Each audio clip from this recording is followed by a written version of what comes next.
Ito ang latest update sa kaso ng mayor ng Bamban Tarlac na si Alice Goo nang di umano'y nasasangkot sa iligal na aktibidad sa ating bansa. Konektado umano sa illegal na Philippine Offshore Gaming Operators or PUGO kingpin na si Liu Dong, si dismissed mayor ng Bamban Tarlac na si Alice Goo. Ayon sa isang testigo sa ilalim ng kustudiya ng Presidential Anti-Organized Crime Commission or PAOC, sa isang panayam, sinabi ng saksi na kilala nila si Goo bilang Madam Wa, na regular na nag-uulat kay Leo tungkol sa progreso ng pagtatayo ng Sunyuan Technology Incorporated, isang PUGO hub sa isang ari-arian ng Baufulan Development sa Bamban. Ayon sa testigo, nalaman lang niya si Madam Wa ay si Goo nang magsimulang tumistigo ang nadismiss na alkalde sa Senado. Nakita rin ng saksi kung paano pinahirapan ang mga tao sa ilalim ng utos ni Leo. Naniniwala ang Executive Director ng PAOC na si Gilbert Cruz na si Leo ang taong tinanggihan ni Goo na kilalanin sa mga pampublikong pagdinig sa House of Representatives at sa Senado dahil sa takot sa kanyang kaligtasan. Tingin ng PAOC na ang tinaguriang godfather ng mga PUGO na si Lin Sunhan o Liu Dong ang posibleng kinatatakutan ni dating Bamban Mayor Alice Goo. Hindi umano kasi nababanggit ni Goo si Lin tuwing may pagdinig. Si Liu Dong ay naaresto ng mga otoridad sa pangunguna ng Presidential Anti-Organized Crime Commission or PAOC sa isang subdivision sa Laguna noong Huwebes ng gabi, October 10. Bukod kay Liu Dong, naaresto rin ang 12 Chinese nationals at 9 na Pilipino na mga driver at assistant nila. Nalaman ng PAOC na si Leo ang salarin sa ilang PUGO, kabilang ang Lucky South 99 sa Porac, Pampanga at Sunyuan Technology sa Bamban. Si Leo ay nagpapatagbo sa hindi bababa sa 5 mga rehiyon tulad ng Ilocos, Central Luzon, Calabarzon, Central Visayas at Metro Manila. Ayon sa PAOC, si Liu Dong ay isa sa mga unang PUGO bosses sa bansa. Sinisikap naman ng Senado na mapadalo sa investigasyon ang tinaguriang kingpin ng Philippine Offshore Gaming Operators or PUGO sa Pilipinas na si Liu Dong o Lin Sunhan. Ayon kay Senator Risa Hontiveros, Chair ng Senate Committee on Women, Children, Family Relations and Gender Equality, susulat sila sa korte na payagan si Liu Dong na dumalo sa susunod na pagdinig ng komite. Sabi ni Hontiveros, aalamin ng komite kung sino ang kumakanlong o nagsisilbing padrino sa PUGO operation ni Liu Dong dahil mahirap paniwalaan na wala itong kinakausap na opisyal ng gobyerno.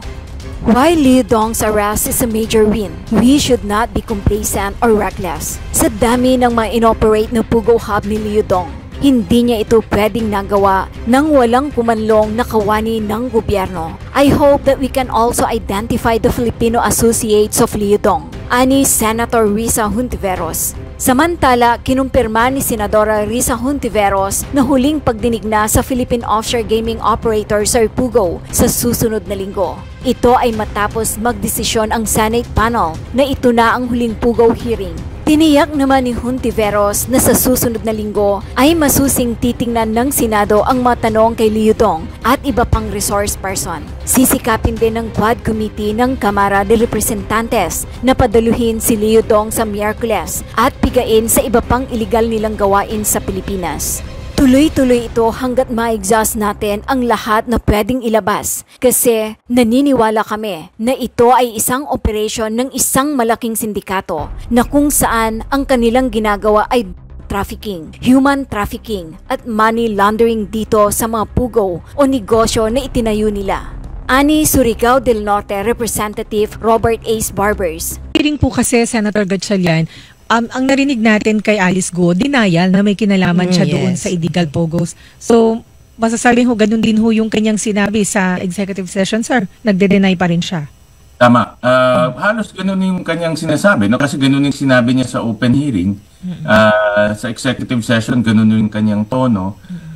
Kaya, para sa akin, wala akong nakuha na kakaiba, no, sa pagitan ng open hearing at sa executive session. Kasi kung nag-deny siya, wala siyang may mga ibang detalye na hindi ko lang masabi, ano, but overall, kumbaga yung aking pag-aanalisa, hindi ganoon ang hindi kumbaga hindi malaman yung aming nakuha.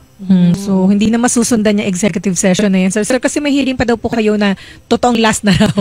Last na daw yung susunod na hearing. So, hindi nyo na pagbibigyan ulit kapag humirit pa na executive session. Para sa akin, hindi na, no? Dahil nga, kumbaga, 2 executive session na yung aming binigay sa kanya. Nung una, almost 1 hour. Yung pangalawa, almost 2 hours.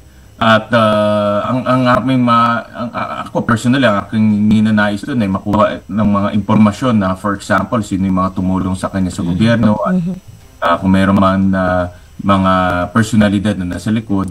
Pero wala akong nakuhang ganun. Opo. Pinabanggit po na magla-last hearing na yung Senado.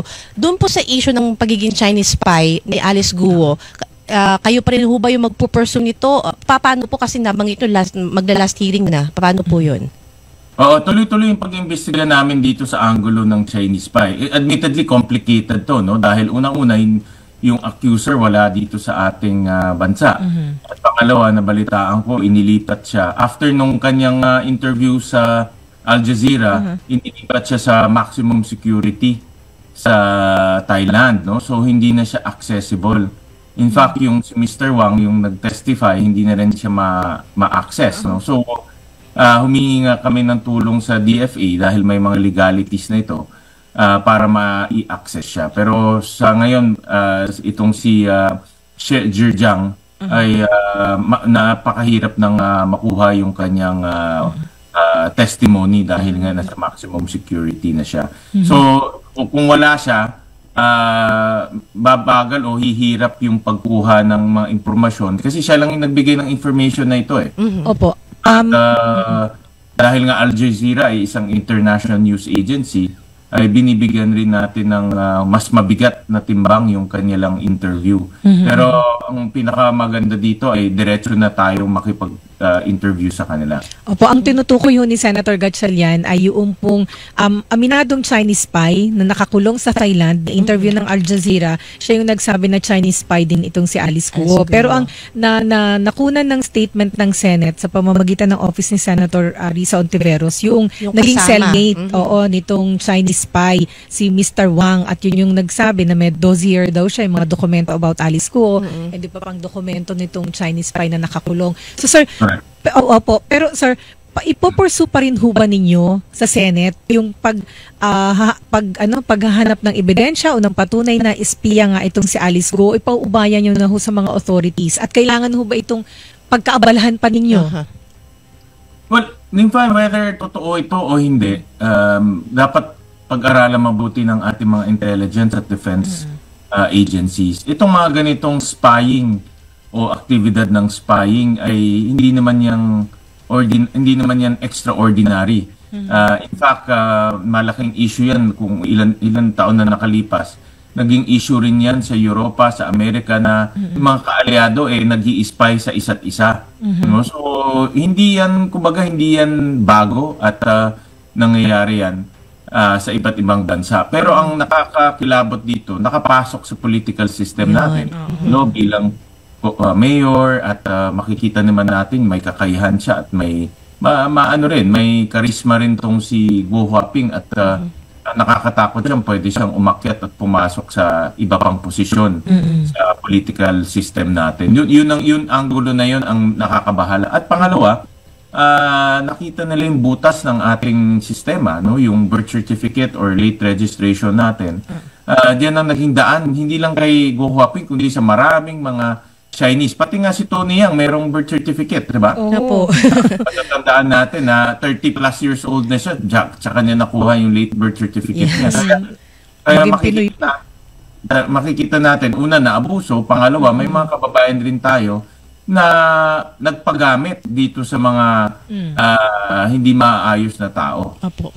Pero yun nga po, no, ano po yung dapat na gawin para i-shake up itong intelligence community? Pangalawa, ito pong mga proseso ng pagkuha ng birth certificate at iba pa mga documents kasi naaabuso, gaya nga po ng nababanggit, at yun nga, napapasok na tayo nang di natin nalalaman. Correct. Talagang dapat wake up call to sa atin. No? Hindi lang dapat tumigil kay Guo Huaping itong kwentong ito, itong investigation. Wake up call para sa ating lahat. Our intelligence community, our intelligence establishments, yung defense establishment natin, pati yung proseso natin dito. Ang PSA isa sa pinaka-importanteng ahensya dito para ayusin tong proseso natin. Dapat tignan natin to sa kabuuan at magkaroon ng malaliman o malawakang reforma para hindi magamit yung mga butas sa sistema natin para pahinain pa yung ating sarili dahil itong ginagawa nila pagpapahina ng sistema natin Opo. Sisitahin niyo. Kaya nga dapat maging wake-up call to sa atin. Opo. Senator Gatchalian, sisitahin niyo ho ba yung mga kaukulang ahensya na involved po dito pagdating sa budget hearing? Kasi, syempre, tatanungin ng ating mga kabayan, may mga pondo naman yung mga yan, bakit parang nagpapabaya, di ba? As we go along, marami na nasisita. Ang PSA nag-issue na ng mga bagong order para higpitan yung late registration system natin. Ang NICA nung huling hearing ay nag-uumpisa na sila sa pag-aanalisa nitong sitwasyon na ito. Of course, hindi nila masabi ng diretsahan anong ginagawa nila. Pero ang kagandahan dito, naka-alerto na sila at pinag-aaralan rin nila itong nangyari sa atin. Kaya wake up call to. Hindi lang, sa akin, hindi lang pogo, hindi lang tumigil sa pogo. No?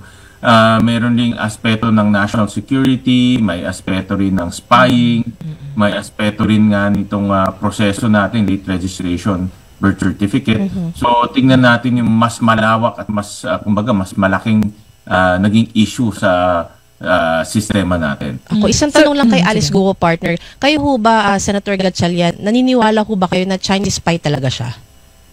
Hindi ko siya matatanggal sa aking isip. Hindi ko pwedeng sabihin na hindi rin. Sabi ko nga sa ibang mga interview, wala namang spiya na umaamin na spiya sila. Hindi naman nila aaminin na hanggat mamatay sila, hindi nila aaminin yan. Pero dahil nga merong ganitong interview, merong ganitong nagsalita, posible yan. No? Unfortunately, yung tao nga wala dito sa atin kaya hindi natin ma-verify na mabuti. At yung ganitong pag-iimbestiga ng spying, mahirap dahil wala ka namang hawak na dokumento dito hindi naman pwedeng tawagan mo yung ibang bansa at tatanungin mo kung totoo. Hindi. Kumbaga, ang China o ibang bansa, hindi rin naamin na meron silang spiya sa bansa natin. Imposible na naamin yan. So, mahirap, complicated at mahirap yung pag-iimbestiga nito. Pero, kung tatanungin ako posible, may possibility. Yung nabanggit niyo po ang Chinese government din na hindi aamin. Yun nga po, since pumutok yung issue na alleged DSP si Alice Guo, silent po yung Chinese Embassy. Meron hong Viber group ng mga reporters sa Chinese Embassy. Doon sila nagpapadala usually ng statement. Nakakapagtanong din ho kami doon. Doon sa tanong kung yung report na spiya si Alice Guo, tahimik sila doon Pero sir kayo, dapat ho magsalita yung Chinese Embassy dito o paano ho ito dapat i-communicate ng ating gobyerno through diplomacy siguro para i-clarify ano ba talaga si Alice Guo? Anong ginagawa nyo tungkol dito? Kailangan ho ba silang tanongin, sir? Well, mayroon mga cases rin. No? I'm not an expert in spying o yung mga ganitong issue. Pero I would assume kahit na yung mga local embassies, hindi nila alam na mayroon silang spiya dito sa bansa natin. May mga ganyan na cases Ang nakakaalam lang yan yung mga security agencies nila. Katulad dito sa Ministry of, ang tawag nila yung MSS, no? Ministry of Security ng China. Tingin ko silang na lang nakakaalam kung mayroong spiya sila o wala. Yung local embassy, hindi rin nila nalalaman yan. At ganoon rin sa mga ibang embahada.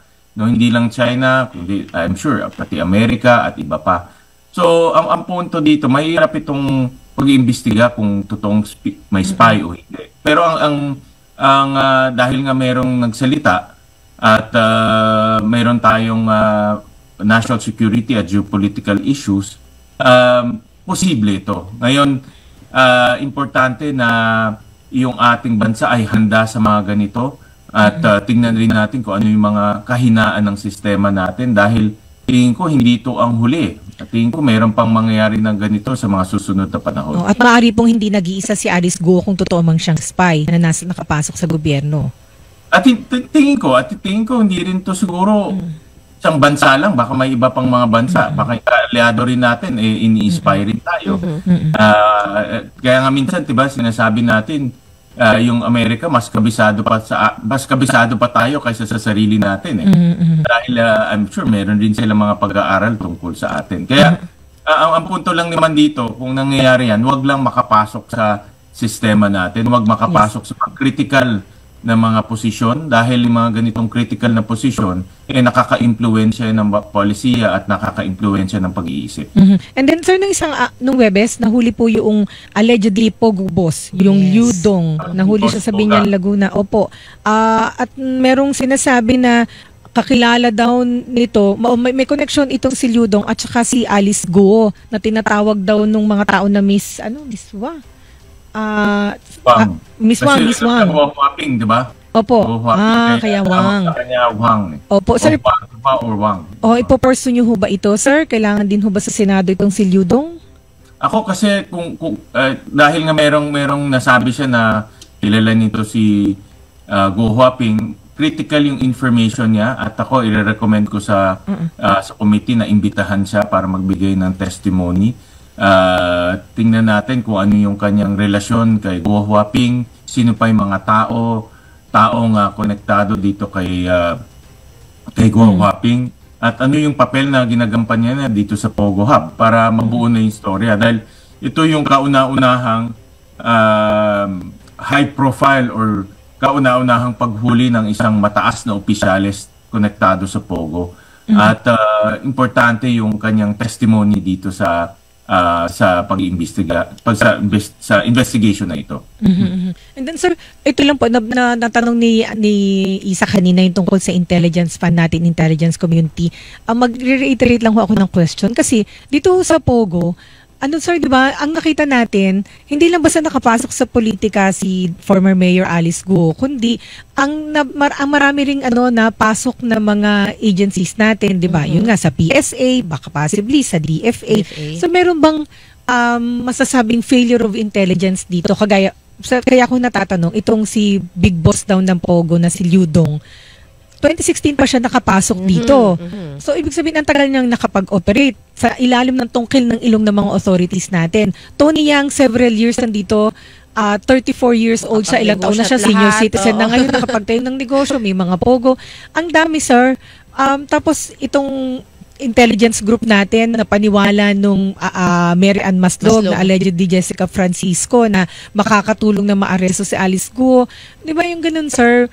Yung sa buong picture, may failure of intelligence ba dito? At ano yung pwedeng gawin dito? Anong dapat gawin dito? Siguro ng level ho ba ng presidente, may kailangang bulabogin sa intelligence community o si Bakin, sir?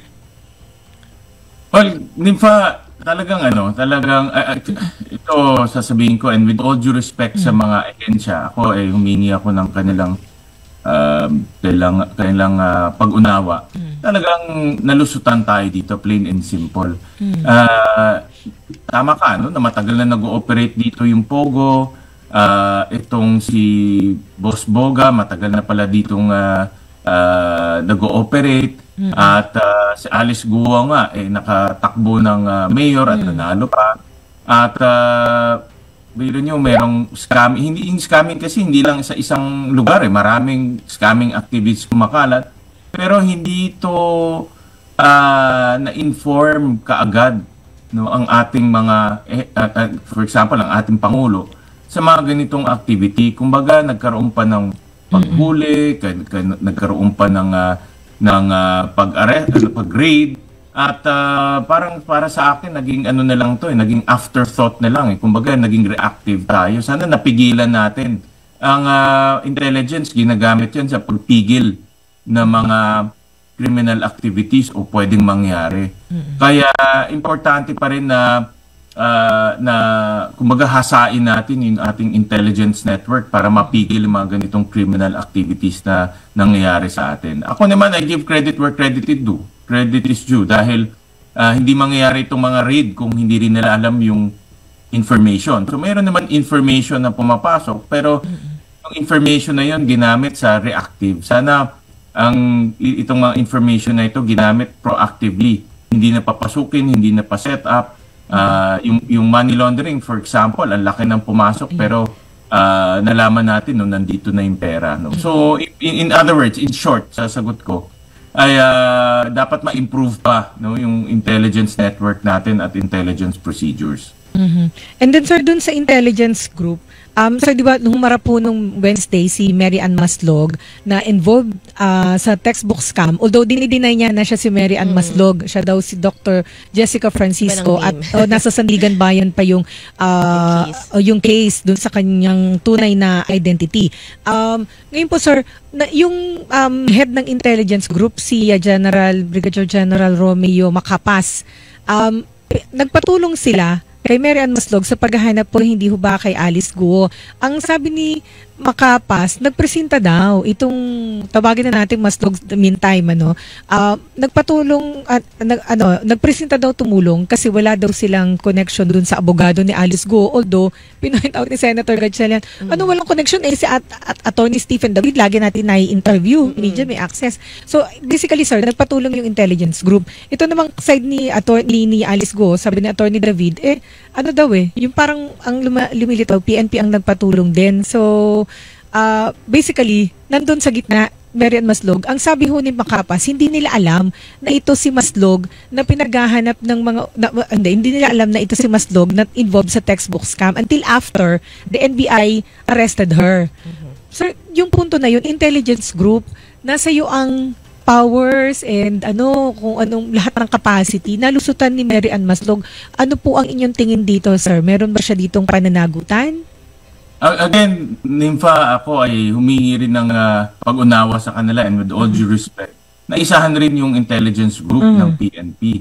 Dahil con artist to Itong si Maslog ay professional con artist. Napakagaling gumawa ng storya at napakagaling gumawa ng senaryo.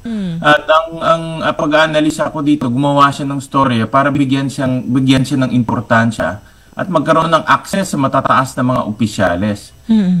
Kaya yung kanyang pinagsasabi, walang basehan. Talagang purely kagagawa lang niya yung storyang yan at ginawa lang niya yan para mabigyan siya ng importansya, magbigyan siya ng access. Nakita natin na itong si Jessica Francisco ay stolen identity. Meron talagang totoong Jessica Francisco na kinuha lang niya yung identity. At ginamit niya itong pangalan nito para mag-scam.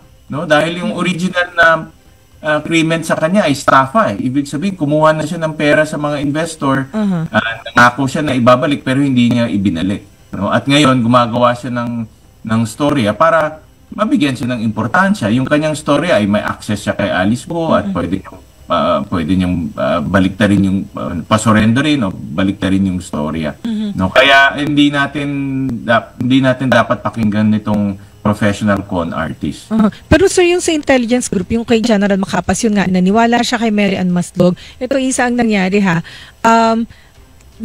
allegedly lumapit, nagpresenta na tutulong daw na mapasuko. So isinama pa nila sa Indonesia one time kasi 2 beses lang pumunta sa Indonesia. Sa unang beses isinama daw si Maslog. Tapos after na maaresto, pinayagan pa, isinama pa ni Macapas sir sa kulungan ni Maslog doon sa PNP Detention Center. Although merong ibang duda, 'di ba, Center de la Rosa, meron daw mission itong si Maslog, but still isinama pa rin doon without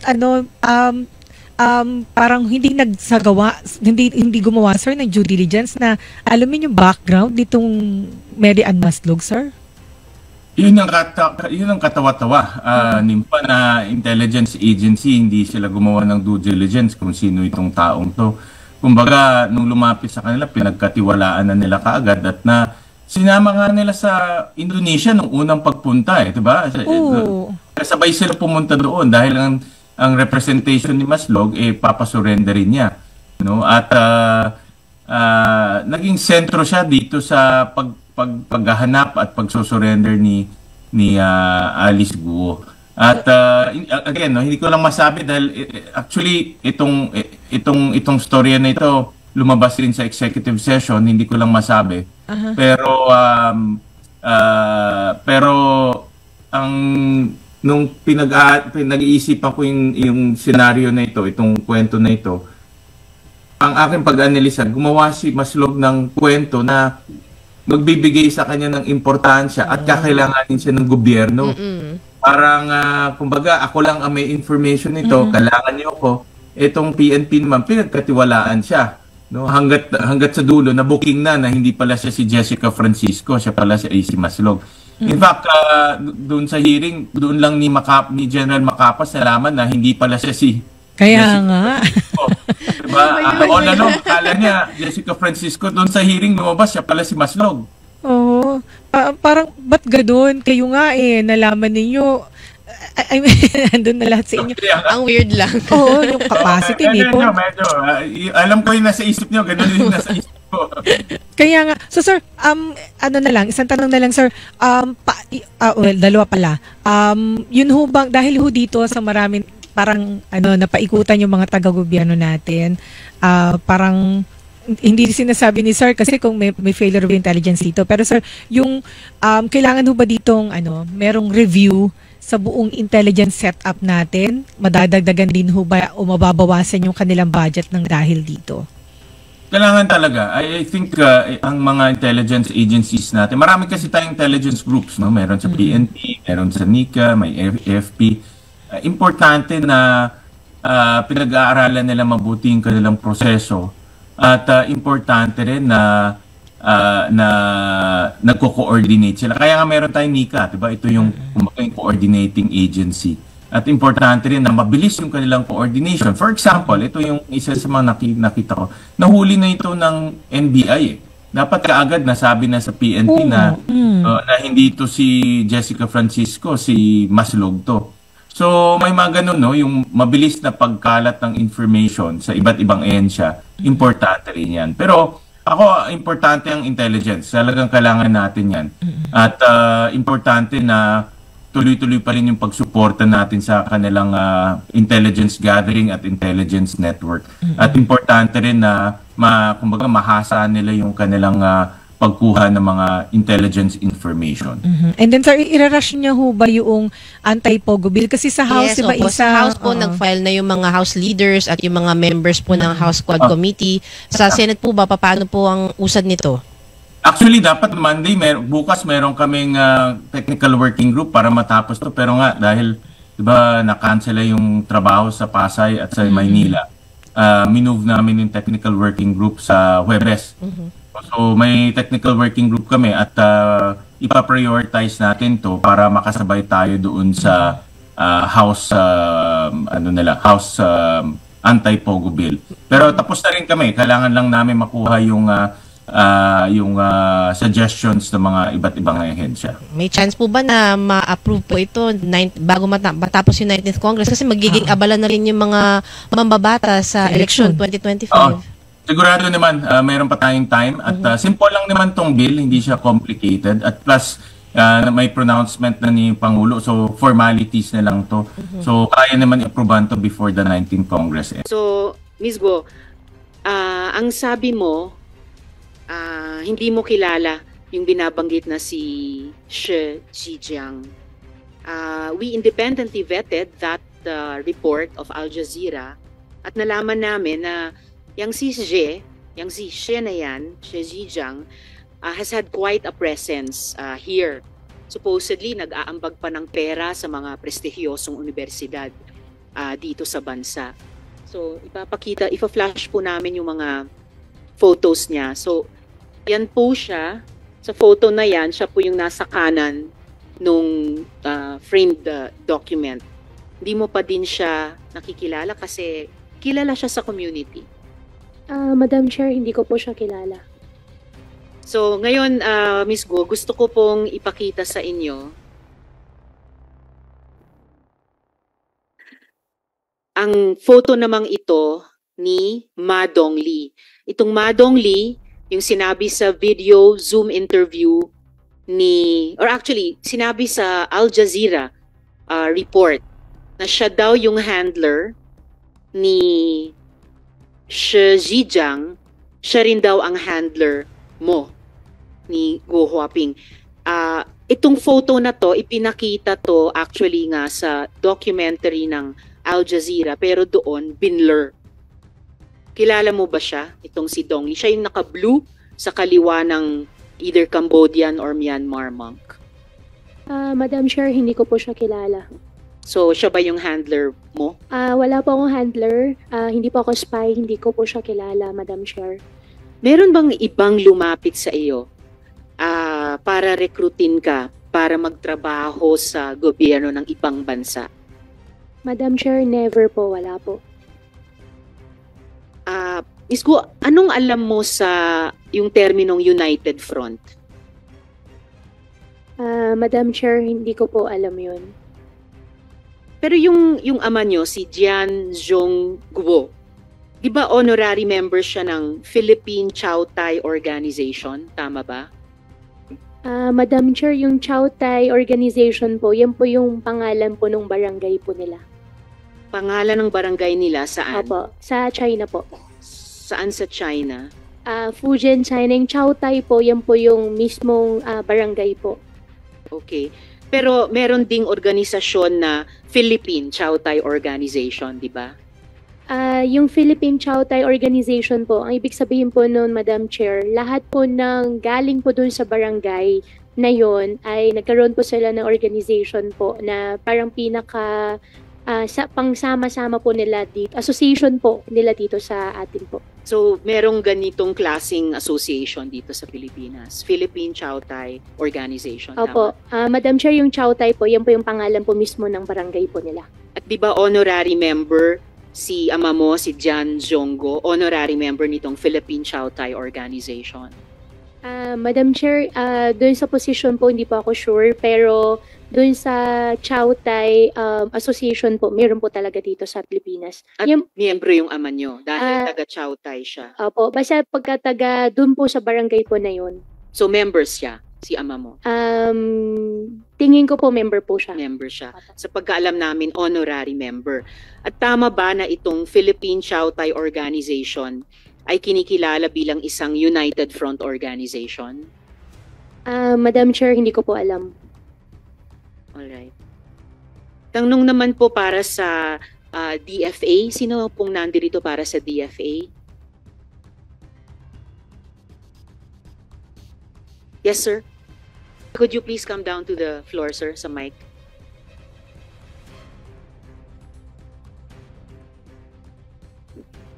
Madam Chair, Yes, just a related SP Pro question. Tempore.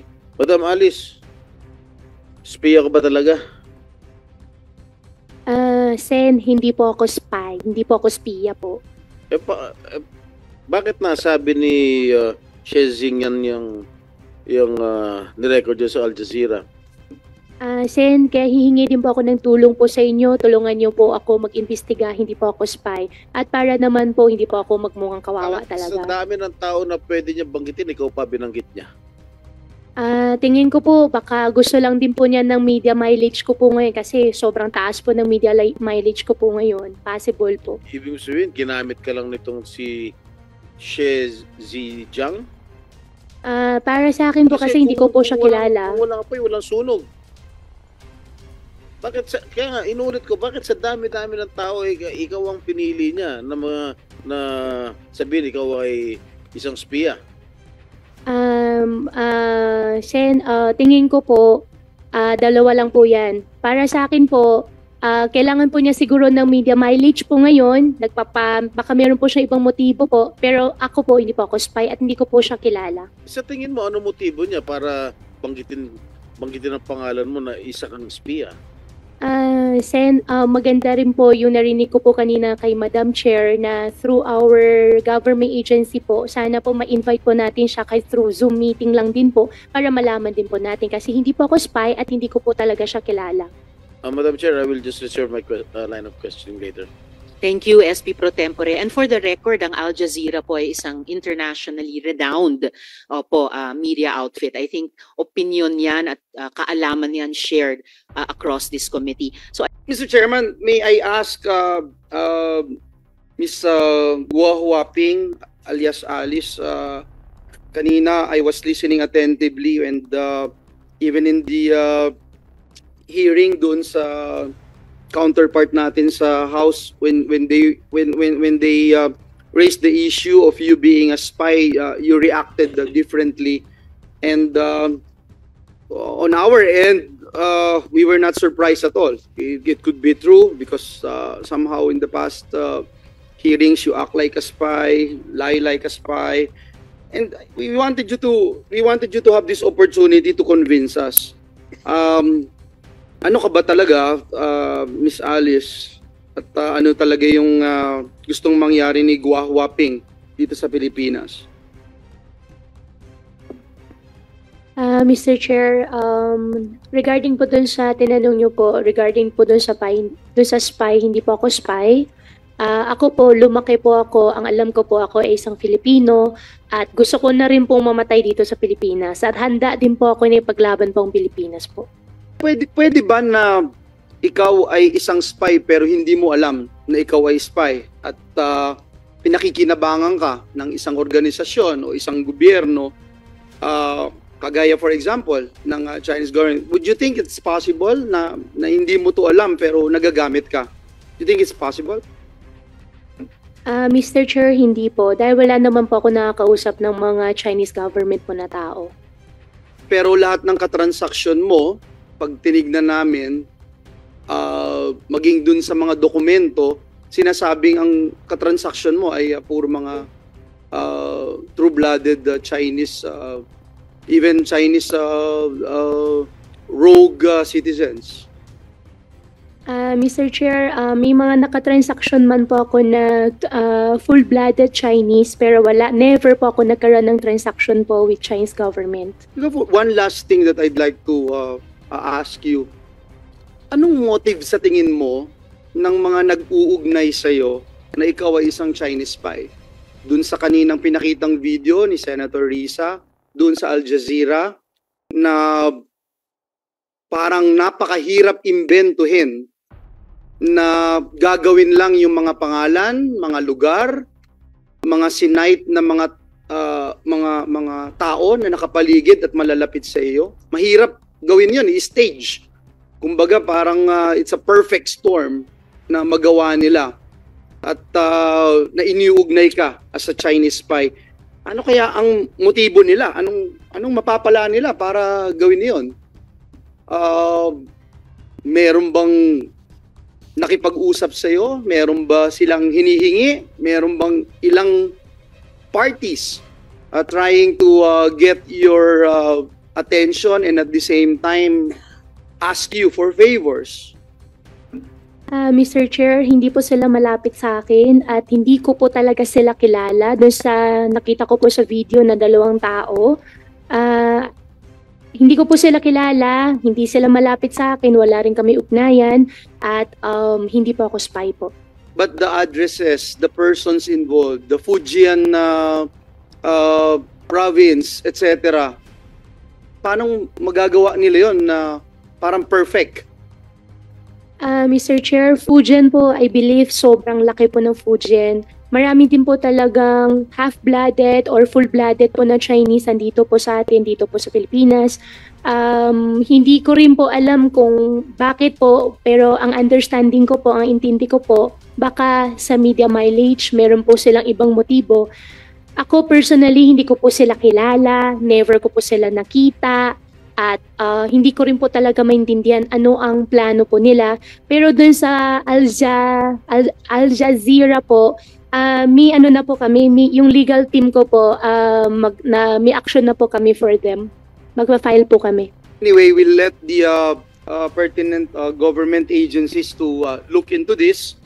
And considering na ito ay bagong lumabas, and I don't know if the committee is this is the right committee to look into this particular matter. May I go now, Mr. Chair, dun sa properties ni Alice Go, no? Kasi nakita ko yung binanggit ko sa iyo nung isang araw itong properties dito sa Alabang West, properties na binili mo at nakasaad sa iyong salin. Napakalayo nito doon sa Bamban, Tarlac. Bakit mo naisip bumili ng properties dito sa Alabang West? Your Honor, regarding po sa lahat po ng properties po, since may AMLAC case na po ako, I invoke my right against self-incrimination po. Kasi dito 157 million yung ginastos mo I actually don't believe na ganito lang kaliit para sa 8 lote dito sa Alabang West, no? May I know kung saan galing itong 157 mo? Ito, ayun naman to eh. Public record to, nasa SALN mo. Saan galing yung pambili nitong 157 million na ito? Mr. Chair, since naka-file na po yung AMLAC cases ko po, I invoke my right against But self-incrimination. this is sa SALN at sa public document, and bumili ka ng property malayo sa Alabang. So ako bilang isang legislator at the same time part of this series of committee hearings, I am thinking na kaya mo binili ito dahil gagawin mo rin yung ginawa mo sa Bamban. Gagawin mo ring imperyo itong Alabang West. Kung hindi ka nahuli, may bala kang mag-expand mula Bamban patungo dito sa Alabang West. Would that be a sound conclusion on my part, Ms. Go Huaping? Mr. Chair, hindi po. Anyway, nung hindi ka pa nung nabalitaan mo na ni-raid yung Zunyuan at nandito yung ilang sa mga incorporators, anong ginawa mo bilang mayor? Inalam mo ba kung sino yung mga sangkot dito? Mr. Chair, regarding po sa Zunyuan, since may mga cases po na naka-file na rin po sa akin, I invoke my right against self-incrimination. Buti na lang nag-decide ka rin na hindi tumakbo at ang COMELEC nag-decide din na hindi ka na payagang tumakbo bilang mayor ng Bamban. Noong pinasok yung lugar dito sa Bamban, may 46 na sasakyan ang nakumpiska doon. Mas marami pa po sa staff ng PAOK, no? Kung hindi ka involved sa Zunyuan, siguro Guahuaping, agad ka sanang nagpadala ng tulong. Pero what did you do dun sa raid as a mayor? I'm not asking you as siguro respect the office of the mayor. Anong ginawa mo? Anong tulong? Anong naging participation mo? Kung talagang wala kang kinalaman dito sa Zunyuan. Mr. Chair, second day po ng raid, second day po ng raid, nagpadala po ako ng tao para tanungin, to check them kung may tulong, may magagawa po kami. Pero kung di po ako nagkakamali, hindi po kami pinayagan pumasok. Sino yung kino-ordinatan ninyo? Mayor's office po. Mayor's office to PAOK, to PNP, kanino kayo nakipag-coordinate?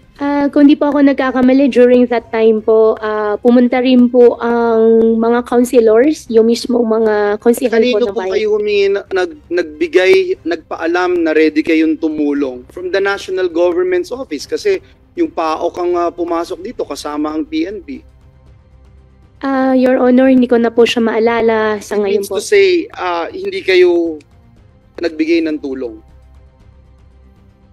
Mag-extend po kami ng tulong dapat po. However, You did not offer. mag-extend po dapat kami ng tulong. However po, hindi po kami na-entertain. May we know from PAOK, just yes or no, kung nagbigay sila ng intention to help you guys out dito sa nakaraang raid sa Bamban? Yes, Your Honor. As far as we can remember, sir, wala po kaming naalala. Or neither we receive formal communication to that effect. Sa PNP, wala din po tayong alam.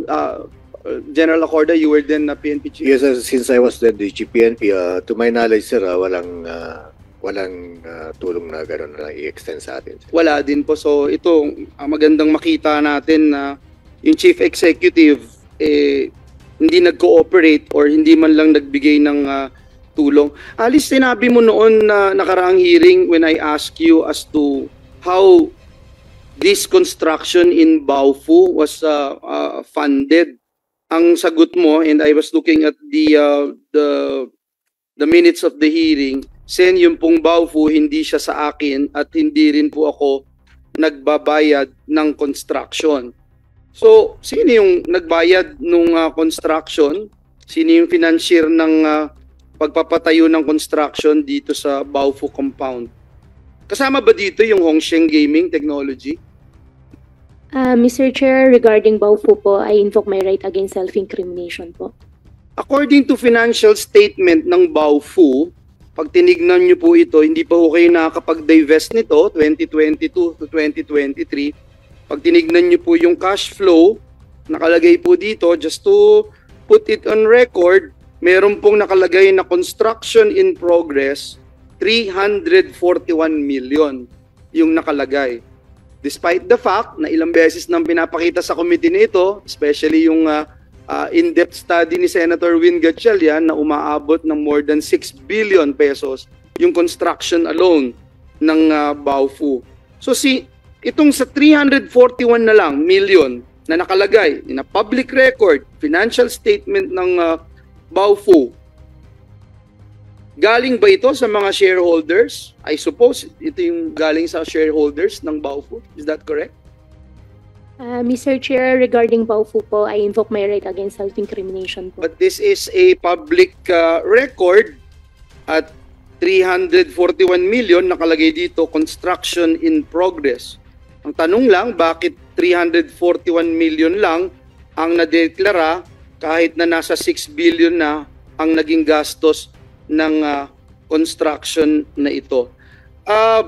Mr. Chairman, I am just emphasizing the importance of having a stronger measures where we can make sure that the local chief executive would have the responsibility doon sa mga nangyayari sa kanyang paligid. Ang lapit po, ilang metro lang po ang lapit ng itong Baofu compound mula po dito sa Bamban Municipal Hall. Gusto kong puntaan, Mr. Chairman, itong PAGCOR kasi sa dami po ng mga narinig natin, Mr. Chairman,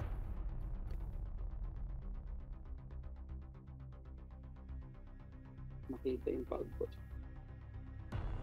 Sa dami po ng nakita natin, narinig, at tayo, simulat sa poll, nag-imbestiga tayo dito sa, kasama kita pala nun, Senator Sherwin, dun sa biggest human trafficking na nangyari dito sa Clark, no? I think next games, no? Next games, 1,300 human trafficking, 50 million na bribery, nakulong yung Commissioner Argusino at si Robles, if I'm not mistaken, no? Noong pa natin pinapound yung sa PAGCOR, yung representative ng PAGCOR, si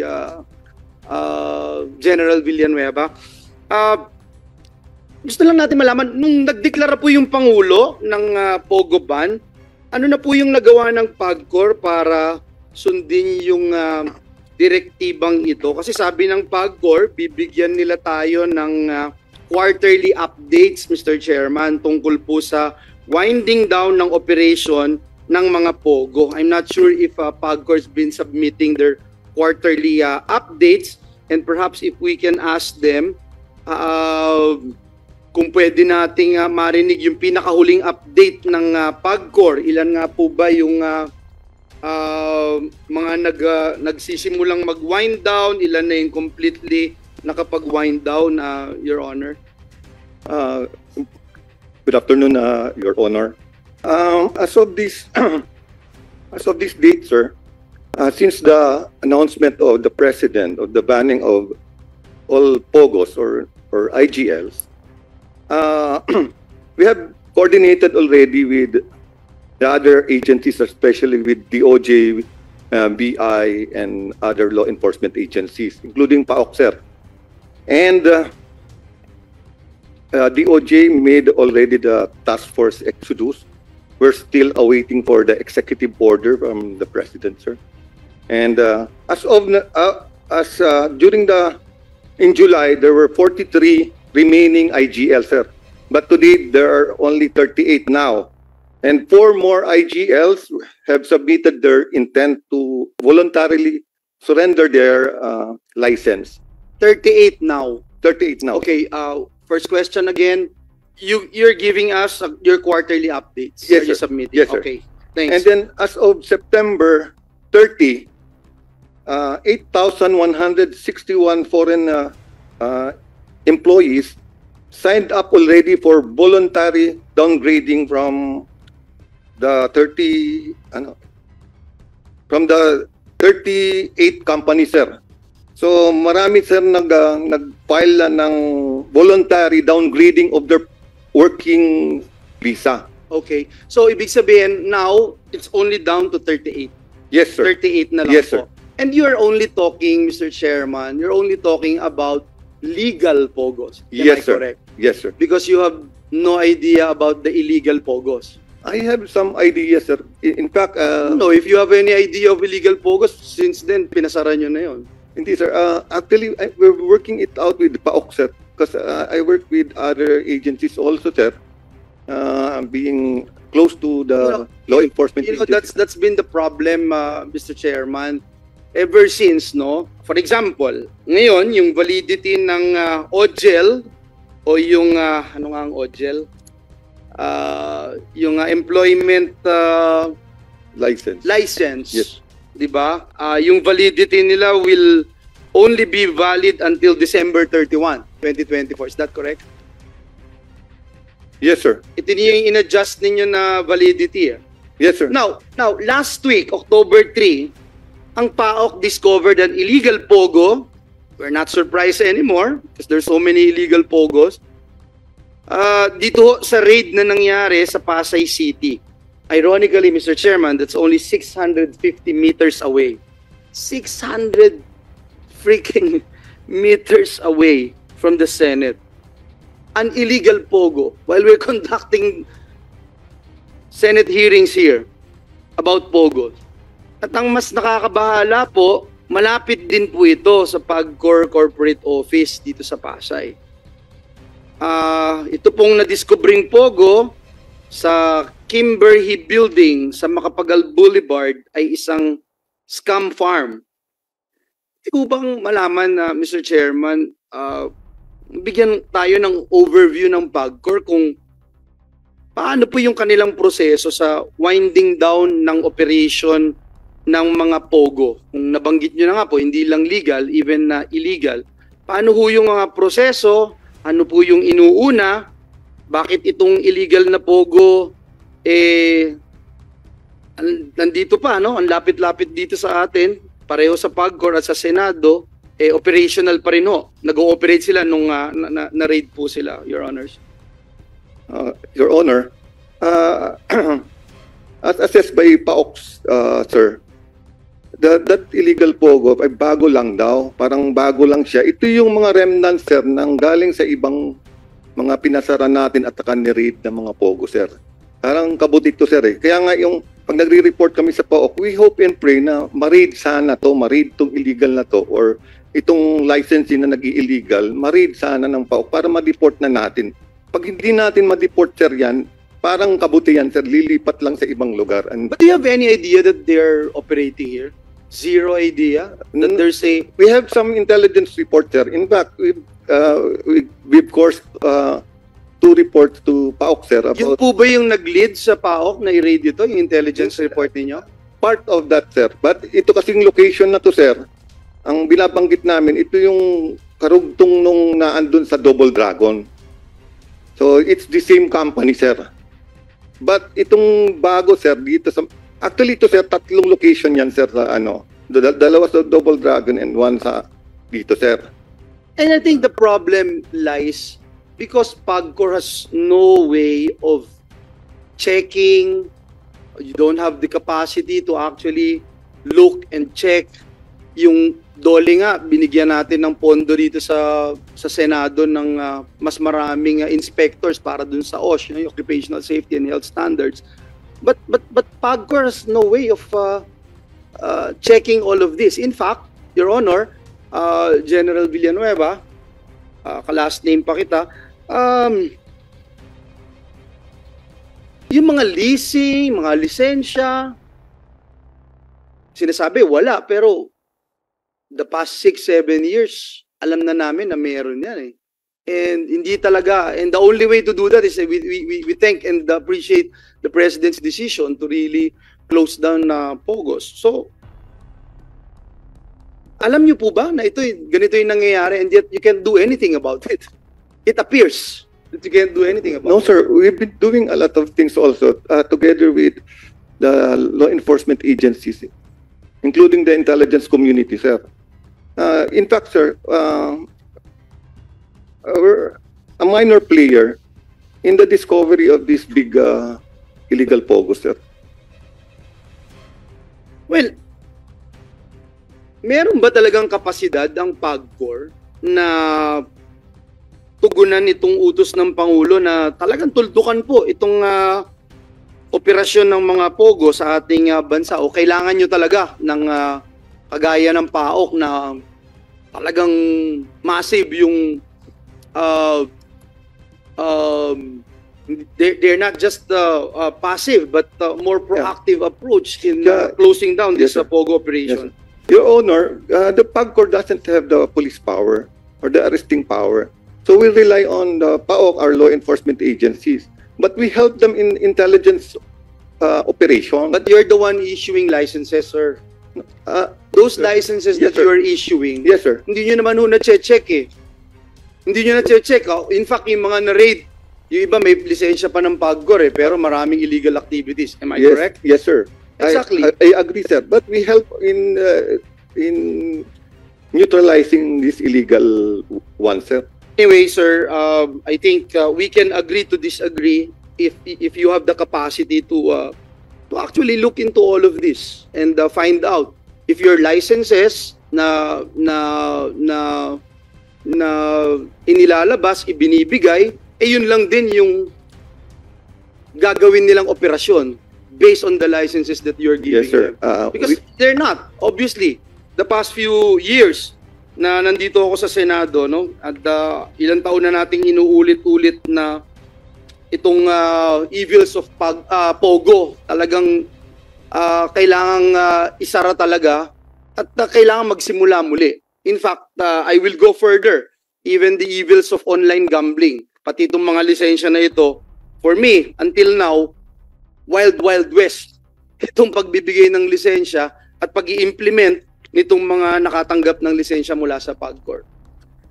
Mr. Chairman, may I also ask yung, I don't know kung nandito yung BIR, PNP, concerned agencies, nung last hearing, binanggit natin yung nakuhang lisensya ni Mr. Tony Yang sa pagkakaroon ng lisensya ng kanyang firearms, LTAP, permit to carry, etc. In fact, yung nakita natin, 6 yung nakita natin, no, ng mga permiso, permit to carry, license to own, possess itong firearms. Can we now get an update kung ano na ito, Mr. Chair? From PNP, maybe from PNP na humingi tayo nun ng information. Meron ba tayo na invite? Any resource person from the PNP? Meron ba tayong mga please, Sir, please. Join us too. Please join us. Anyway, habang iniintay natin, Caroline, can we ask Mr. Yang kung ilan yung baril na nasa possession niya? 请问您现在拥有几支枪？一支。一支。It's only one. Only one. May lisensya yon lahat at permit to carry? 这支枪它有那个持枪许可证吗？有。Yes, there is a permit. So, isang Chinese national na nag-ooperate dito sa bansa, yung lugar niya na may kumpanyang bakal na smuggle ng bigas, smuggle ng drugs, meron pang baril. Yes. Can a foreign national obtain a permit to LTAP? Sir, good afternoon po, sir. No, sir. Hindi pwede. Hindi, sir. Paano siya nagkaroon ng lisensya? Sir, upon verification dun sa records natin, sir, nagkaroon siya ng license to own approved January 13, 2022. 2022? Yes po, sir. Hindi kayo nag-exercise ng due diligence para assess kung talaga Pilipino siya o dayuhan? Yes, sir. Yung process natin, sir, requirements is submitted through online. Nakalist na yung requirements, sir. He has substantial submission ng kanyang mga requirements online, sir. Online lang? Yes, sir. So naniniwala kayo, hindi nyo in-interview man lang if he is physically qualified to hold the gun? Di ba may mga test pa yan? May mga Yes, sir. neuro test pa yan? Neuro drug test, sir. Meron po, Oh, did he undergo the yung- examination? Yung neuro drug test, sir, meron din siyang nag-take siya ng neuro drug test dyan, January 8, sir, 2022 din. Can we ask him, Mr. Chair? Karen, can we ask him kung paano siya kumuha ng permit? Saan siya nagpunta? Saan siya nag-apply? Ano yung ginawa sa kanya? O in-escortin din siya? Kaya nung nakita natin mga videos na ine-escortan siya kahit saan siya magpunta, pati dun sa airport ine-escortan siya. Kakapkapan siya papasok dun sa airport na dun sa metal detector. Hindi siya pwedeng galawin o tanungin o kapkapan. Ganun din ba yung nangyaring VIP treatment sa kanya? 请问你是如何拿到这个许可证呢？是不是谁帮你来申请？你是如何申请？在哪里申请？而且呢，你也是否有通过警察陪着你才可以拿到这个许可证呢？ Can you use the microphone, please? 以前一个警察给我说，他能帮我办这个证，还有去买这支枪咯，就这样，他帮忙买我就放在家里。 Okay, so during that time, there was a police who told me that he can help me get the permit. And then after that, he would help me buy the gun. And after that, I got the permit and the gun, I just kept it. How did you apply for the permit? Where did you go? What did you do? Okay, 所以当时你是如何拿到这个许可证呢？如何办理这个许可证？ 当时就是有一个警察去帮我办这样。 It was the police who helped me process the application. So paano mo naman lalagyan ng neuro test to? At nakakuha ng permit. Is it still live yung permit niya? Yung kanyang LTAP, sir, is until 2024 na revoke na rin siya, sir. Pati yung kanyang license is already revoked. You know, Mr. Chairman, I just raised this particular issue because number one, he's been here for quite a long time, 25, 26 years if I'm not mistaken. Si Tony Mr. Yang. Dito nga pinanganak yan, di ba? Hindi. Chinese siya eh. He even mentioned here that he is a Chinese and yet he was able to get a license na mag-own at mag-carry ng baril dito sa Pilipinas. And I don't believe, Mr. Chairman, na isang baril lang to. I don't believe, Mr. Chairman, na isa lang ang pag-aari nitong baril.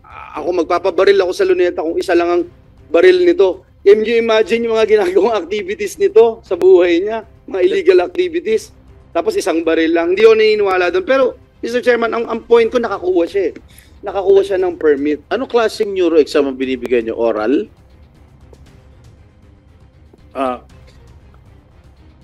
Hindi naman kami, sir, personally nagkakandak kasi separated na kami sa health service. Silang nagkakandak. May written at saka may interview, sir, yung ginagawa nila, sir. Face-to-face interview? Yes po, sir, yung face-to-face. Hindi online? Hindi po, sir. Yun po ang personal appearance yun, sir, written at saka interview, sir. That's why and then I'm winding up, Mr. Chairman. I would just like to put into the records the importance of revisiting our policies.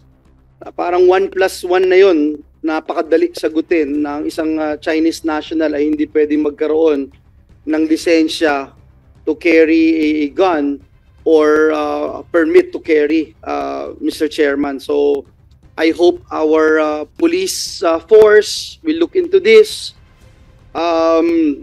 Nakakalungkot lang po, no, na ito'y nangyayari sa atin. Parang lahat na lang binalasubas nitong mga banyaga na pumasok dito sa Pilipinas.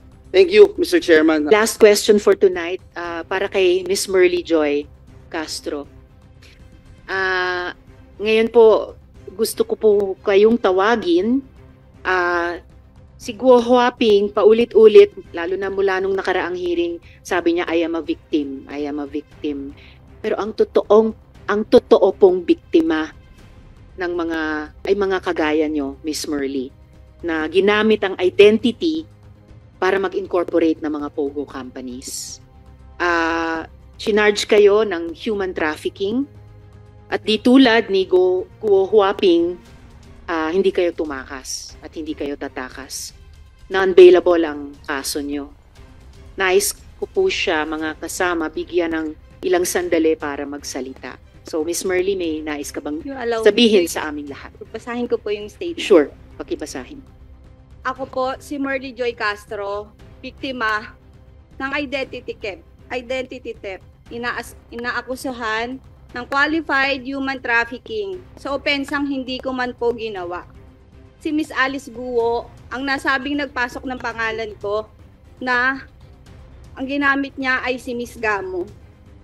Ang aking pagkakakalanlan ay walang pahintulot na ginamit sa hindi magandang paraan.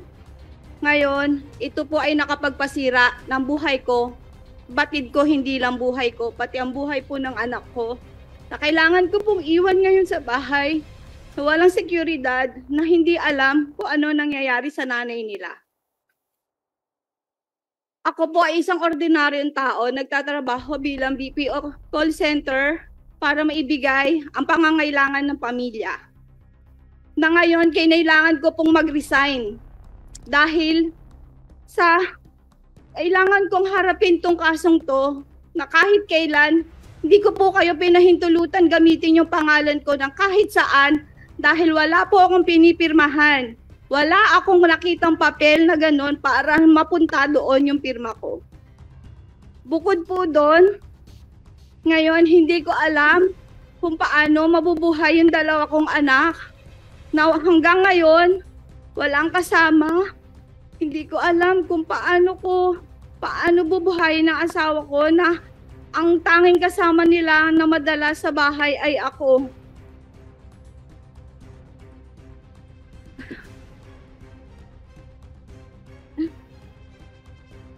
Ako po ay natatakot talaga sa mga anak ko kung paano po sila. Kahit gayon din sa buhay ko, simula po nung lumabas ako no June dito, nag-request po ako sa company na i-work from home kasi po hindi ko po alam kung paglabas ko ano po mangyayari sa akin kasi hindi ko po alam talaga kung saan nagsimula, kung paano, kung baka bukas wala na ako. Parang hindi ko na kaya. Inom ka muna ng tubig, Miss Merly.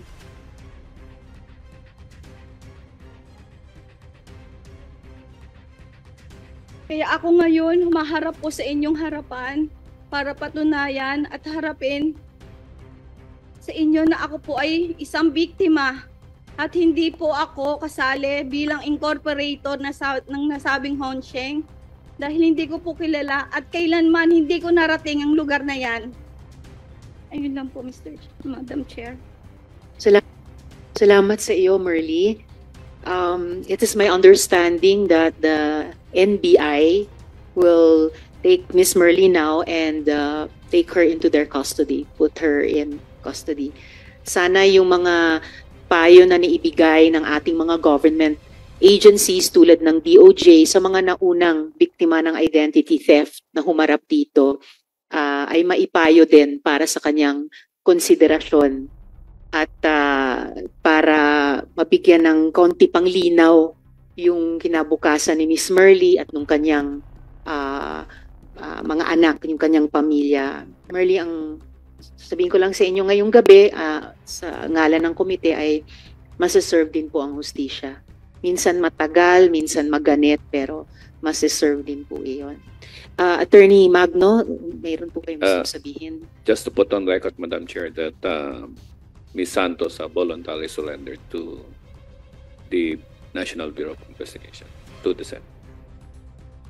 Salamat po, Attorney Magno. Ingat po kayo, Miss Merly. Maraming salamat. At susubaybayan po ng komite ang inyong magiging kapalaran. Thank you po. At this point, I'd turn over the floor to Senator Sherwin if he would like to raise questions this evening. Senator Sherwin. Madam Chair, I'll reserve my questions for the next, I understand there's another hearing next time in light of the new information that came out. Pero bago ho tayo matapos, Madam Chairman, dahil napag-usapan ho natin identity theft, meron ho kaming nakuhang birth certificate. No, actually nakuha namin marriage certificate ni Jessica Francisco.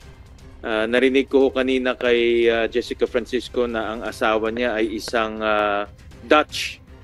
Pero dito sa marriage certificate, merong, I'll flash it, ang asawa niya dito sa Pilipinas ay isang Orlando Sapsap. Na dito po sa Pilipinas kinasal. So obviously, itong si Miss Maslog, ninakaw niya yung identity nitong si Jessica Francisco. No, hindi siya yung totoong Jessica Francisco. Meron talagang totoong Jessica Francisco na ang asawa ay si Mr. Orlando Sapsap. At yan po yung nakakatakot, Madam Chairman, na marami tayong mga kababayan katulad ni Merly na ninanakaw yung kanyang identity, ginagamit sa pang-scam, ginagamit sa panloloko, ginagamit sa estafa kasi yung latest case ni Ms. Maslog ay estafa at maraming nadadamay dito. No? Kaya importante rin ang ating mga ahensya, lalo na ang PSA, maging alisto sa mga ganitong pangyayari. At of course, ang DFA, no? Dahil ginagamit nila itong identity theft sa pagkuha ng passport at yan ang kanilang katibayan na sila ay tunay na tao. So ito ay isang bagay na dapat natin seryosohin at maiayos rin, no, itong mga ganitong identity theft na nangyayari. But I'll reserve my questions, Madam Chair, till the next hearing. Maraming salamat po. Maraming salamat din po, Senator Sherwin.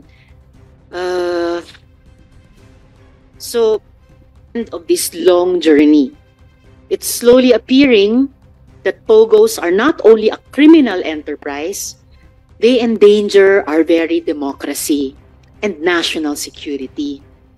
Lumalabas sa mga pahayag ni Shi Zhejiang at Wang Fugue na di lang mga Pilipino ang biniktima ng mga POGO, pati ang mismong pambansang interes at seguridad natin ang nilalagay nito sa panganib. Nagpapasalamat ako ngayong araw, in particular sa NICA, for their candor. Truly, foreign agents use all means at their disposal, and those who think that POGOs are exempt are fools. The committee holds the DFA to its commitment to reach out to Shi Zhejiang for information on Guo Huaping, the Yang brothers, and other possible foreign agents in the possession of Mr. Shi. We will wait for this for the next hearing. We also expect the cooperation of General Macapas and the leadership of the Philippine National Police to reveal the information provided by Guo Huaping. Aasahan namin ito. Masyadong malalim ang pinsala ng mga pogong ito sa bansa natin, and the public has a right to know. So hopefully, for the last time in this investigation, before the last hearing, next hearing, this hearing is suspended. Maraming salamat po sa lahat. Mag-subscribe at i-click ang notification bell para sa mga susunod na video updates. Maraming salamat po.